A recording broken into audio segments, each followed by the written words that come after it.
Hello everyone, अस्सलाम वालेकुम। असी एक बारी फिर आ गए तो छा गए, छा गए। किसी ने सुना तो नहीं।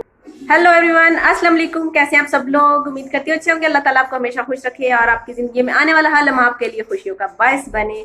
तो जी, कैसे जा रहे हैं आपके रमज़ानुल मुबारक के आखिरी दिन और ईद की तैयारियां कैसी चल रही हैं आप लोगों की?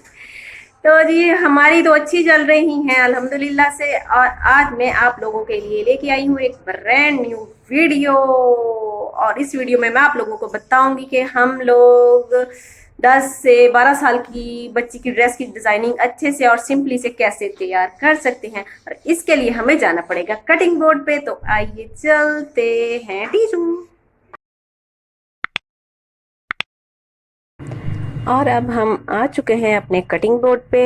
इस रेसिपी की कटिंग करते हैं पहले और इसको तैयार करते हैं और देखते हैं कि ये कैसी तैयार होती है।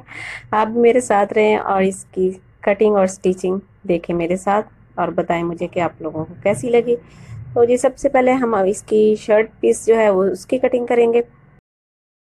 सबसे पहले मैं इसकी जो नेक लाइन का हिस्सा है वो सेपरेट करूँगी अपनी बेटी के साइज़ के हिसाब से। ये मुझे 9 इंच चाहिए और मैं इसको 10 इंच पे कटिंग करूँगी। और इसकी जो चौड़ाई है वो मुझे 15 इंच चाहिए और इसको मैं 17 इंच पे रख के कटिंग करूँगी, क्योंकि चौड़ाई के लिए हमें कपड़ा ज़्यादा चाहिए होता है, दोनों साइडों में सिलाई में आना होता है। इसको मैंने कटिंग करके सेपरेट कर लिया। और अब इसके जो एंगल हैं प्रिंट के वो इसके सही करके तो मैं इसके शोल्डर्स की कटिंग करूँगी। ये साइज़ जो मैं कटिंग कर रही हूँ ये 10 से 12 साल की बच्ची के लिए होता है।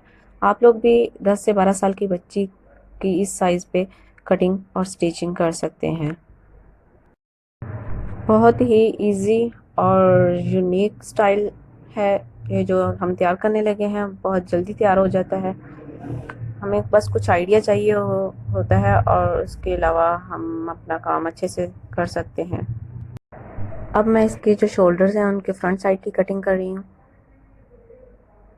और हम थोड़ी सी ऊपर से भी इसकी तिरछी कटिंग करेंगे, ताकि ये जो शोल्डर हैं ये जब शर्ट पहने तो ये पीछे की तरफ ना जाए, तो जहाँ पे इसको रहना चाहिए वहाँ पे फिक्स होके रहे। और अब मैं इसकी जो बैक नेक लाइन है और फ्रंट की ये दोनों की इकट्ठा कटिंग कर लूँगी, ताकि हम जब बैक और फ्रंट की बनाए तो दोनों इक्वल में बने।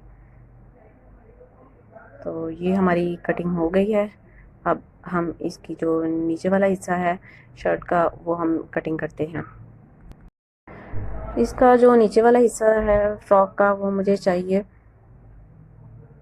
25 इंच और मैं इसको 26 इंच पे निशान लगाऊंगी।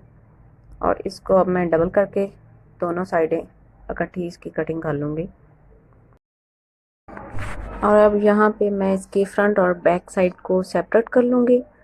और इनको सेपरेट करने के बाद मैं इनके एंगल सीधे करूँगी सबसे पहले, क्योंकि इनके एंगल्स का जो किरदार है वो हमारी ड्रेस की डिज़ाइनिंग में बहुत ही इम्पोर्टेंट रोल अदा करता है। ड्रेस अगर हमारा अच्छा हो और वो स्टिचिंग अच्छे से ना हुआ हो तो सूट की जो है वो ग्रेस नहीं निकलती। इसलिए अगर सूट हमारा सस्ता सा भी हो और उसकी हम अच्छे से स्टिचिंग कर लें या करवा लें तो उसकी बहुत ज़्यादा ग्रेस निकल सकती है। और इसके बाद अब हम इसके जो शर्ट का नीचे वाला हिस्सा है तो इसकी हम थोड़ी सी राउंड में कटिंग करेंगे। और इसके बाद हम ऐसे ही ऊपर की तरफ भी थोड़ी सी तिरछी कटिंग करेंगे इसकी।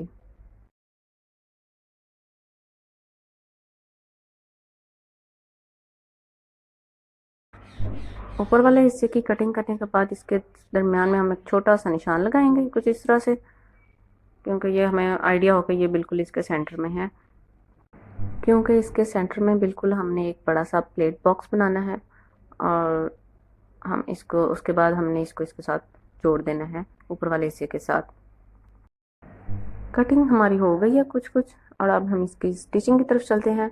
तो इसकी जो फ्रंट नेक लाइन है वो मैंने कुछ इस तरह से बनाई है वी शेप में बना के, तो मैं इसको इसके साथ अटैच कर रही हूँ।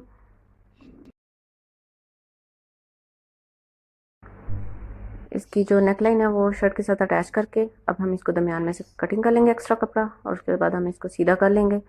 और ये इस तरह से हमारा बन गया। और अब हम बैक साइड इसकी तैयार करेंगे। बैक पे भी हमने इसके जो पट्टी है वो डबल फोल्ड करके इसके साथ अटैच कर दी है।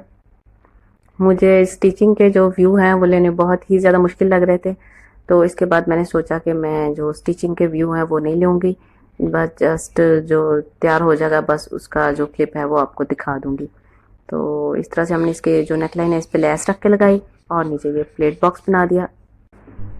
मेरा स्टिचिंग का ये फर्स्ट वीडियो थी, मुझे आइडिया नहीं हो रहा था कि मैं इसको कैसे शूट करूं, तो कुछ नहीं समझ में आ रहा था। तो जितना जितना जो जो समझ में आया तो मैंने बना दिया। आई होप कि आप लोगों को समझ आ रहा होगा। तो ये हमारी तैयार हो गई। अब हम इसके जो बाजू हैं वो तैयार करते हैं, इसको साइड पे करते हैं। जो इसके बाजू हैं वो मैं बनाऊंगी फ्रंट और टॉप से चुनट्स वाले।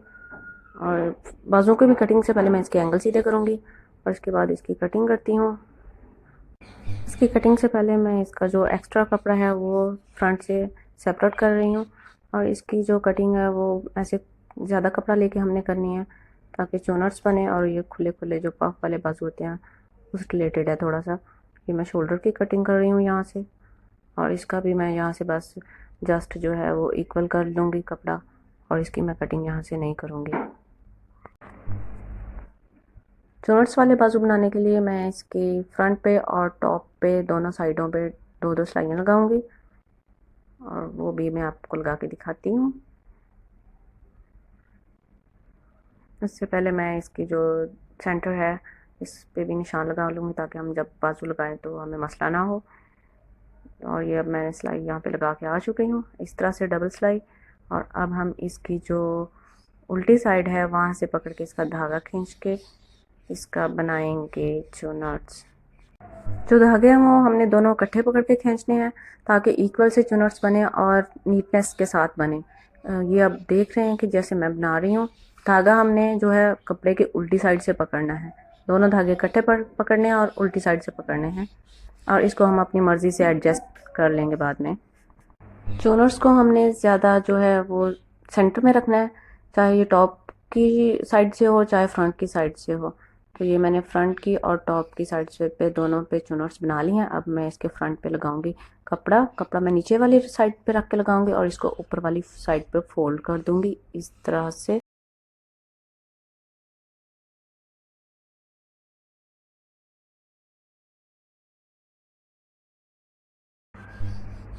कपड़े को ऊपर वाली साइड पे फोल्ड करने के बाद मैं इसके ऊपर लगा लूँगी लेस।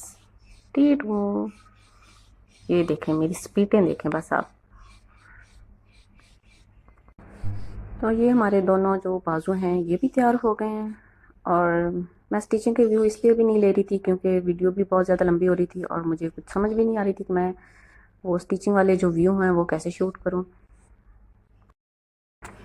यहाँ पे इसके बाजू अटैच करने के बाद मैंने इसके जो नीचे राउंड में रख के जो लेस है वो भी लगा ली। लेस भी मैंने नीचे वाली साइड पे रख के लगाई और इसको मैंने ऊपर वाली साइड पे इस तरह से फोल्ड कर दिया। और अब हम इसको करते हैं साइड पे और अपनी ट्राउज़र की कटिंग और स्टिचिंग स्टार्ट करते हैं। और लो जी, ट्राउज़र भी आ गया हमारा। और अब हम इसकी कटिंग वटिंग स्टार्ट करते हैं। और ये भी मैंने अपनी बेटी के हिसाब से इसकी जो लेंथ है वो रख ली। और इसकी जो बॉटम वाली साइड है उसकी साइड से मैंने तकरीबन 2 इंच रख के निशान लगाया कटिंग के लिए। और बाकी हमें अपना जो साइज़ है उस साइज़ से हमें अपनी कटिंग करनी है। कटिंग के लिए मैंने अपनी बेटी के पजामे के हिसाब से मैंने इसके निशान लगा लिए और इसके अब मैं कटिंग करती हूँ। ये सीक्रेट ट्राउज़र की कटिंग में भी आता है और इस कटिंग से हमारे जो ट्राउज़र है उसकी जो शेप है वो बहुत अच्छी आती है। और इसके बॉटम वाली साइड पे मैंने 2 इंच पे रख के इसकी तिरछी कटिंग ऊपर की तरफ कर दी है ताकि ये नीचे से अच्छी शेप बने इसकी।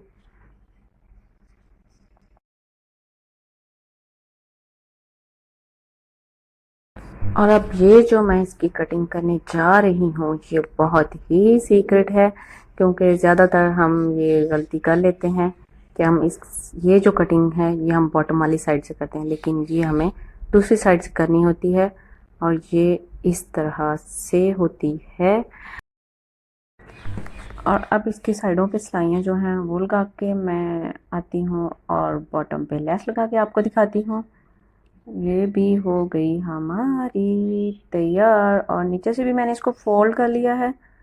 और अब इसकी मैं जो लास्टिक है वो आप लोगों को लगा के दिखाती हूँ। और बताती हूँ कि लास्टिक मैंने कैसे लगाई है इसकी। लास्टिक लगाने से पहले सबसे पहले हमने अपने साइज़ का लास्टिक लेना है, जिस साइज़ का हमने लगाना है। तो इसको हमने ट्राउज़र के फ्रंट साइड पे यहाँ पे फिक्स किया पहले। तो फिक्स करने से पहले मैंने ट्राउज़र के जो लास्टिक लगाने वाली साइड है वहाँ पे फ्रंट साइड पे मैंने 2 इंच की एक्स्ट्रा कटिंग की है, पीछे वाली साइड से नहीं की, जस्ट फ्रंट वाली साइड पे की है। और इसको अब हम राउंड में रख के लगाएंगे और ये इसके ऊपर वाला जो कपड़ा हम इस तरह से फोल्ड कर देंगे और ये हम लगाते जाएंगे। और अब मैं इसके बाद आपको दिखाती हूँ कि ये मैंने कैसे लगाई है और इसकी कैसी लुक आई है।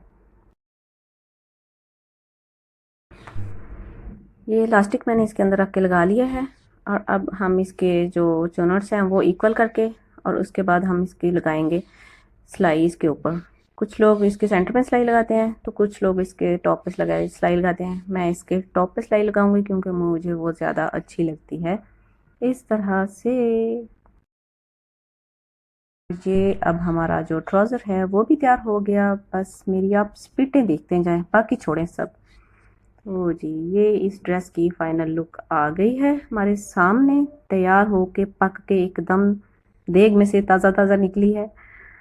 तो ये आप देख सकते हैं कितना प्यारा लग रहा है, कितना ही डिसेंट लग रहा है और बहुत ही सिंपल और इजी से मेथड से हम अपने ड्रेस को अच्छी लुक दे सकते हैं। और इसके साथ ही हमारे जो ड्रेस की मॉडल हैं वो भी बड़े अच्छे तरीके से इस ड्रेस की मॉडलिंग कर रही हैं और बता रही हैं कि वो उनको भी ये ड्रेस बहुत ही पसंद आया है और वो अपने इस ड्रेस से जो है ना वो मुतमिन है कि अच्छा बन गया है। और बाजुओं के अंदर से हम अगर इस तरह से फोल्ड कर लें तो ये धागे यहाँ से निकलते नहीं। मैं बाजू और जो ट्राउज़र होते हैं उन दोनों के अंदर से इस तरह से सिलाई लगा लेती हूँ फोल्ड करके। आई होप कि मेरी आज की वीडियो आप लोगों को अच्छी लगी होगी। अगर अच्छी लगी हो तो प्लीज़ लाइक करें और जो मेरे चैनल पे न्यू हैं सो प्लीज़ मेरे चैनल को सब्सक्राइब कर दें और अपने और घर वालों का ख्याल रखें। मुझे अपनी दुआओं में याद रखें। अगली वीडियो तक के लिए दें इजाज़त। अल्लाह हाफिज़।